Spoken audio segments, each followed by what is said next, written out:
Curry process అయితే ఇక్కడ మనం చూడొచ్చు. టమాటాలు మిక్సీ పట్టుకుని ఆ తర్వాత అందులోకి ఉప్పు వేసుకోవాలి, పసుపు, కారం వేసుకోవాలి, ధనియాల పొడి కూడా వేసుకోవాలి,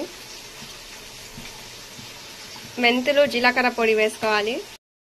వంకాయ కోసం కుక్కర్ పెట్టుకొని కుక్కర్లో నూనె బాగా కొంచెం ఎక్కువ నూనె పడుతుంది. నూనె వేసుకొని నూనె కాగేదాకా పెట్టుకోవాలి. నూనె బాగా కాగినాక అందులోకి ఆవాలు, కరివేపాకు, అల్లం వెల్లుల్లి పేస్ట్ వేసుకోవాలండి. ఇలాగ చిటపటలాడాలి. అన్ని మనం మిక్సీ పట్టి వేసి పెట్టుకున్న టమాటా పేస్ట్, మిగతా మసాలాలన్నీ బాగా అందులోకి వేసుకోవాలి. కుక్కర్లోకి వేసుకుని ఆ తర్వాత వంకాయలు వేసుకోవాలి. వంకాయలు వేసుకున్నాక ఈ మసాలాల్లో వంకాయలు బాగా వేగనివ్వాలి. వంకాయకి మసాలా పట్టేటట్లుగా వేగనివ్వాలి అండి. వేగిపోవడానికి వచ్చేసేయండి. ఇలా వేగుతున్న వంకాయల్లోకి బాగా వేగిన వంకాయల్లో చింతపండు రసం వేసుకోవాలి. ఉప్పు కారం అన్ని చెక్ చేసుకొని మూత పెట్టేసుకొని ఒక విజిల్ కి ఆఫ్ చేసుకోవాలి. అంతే మన బిర్యానీ వంకాయ రెడీ అయిపోయినట్లే అండి.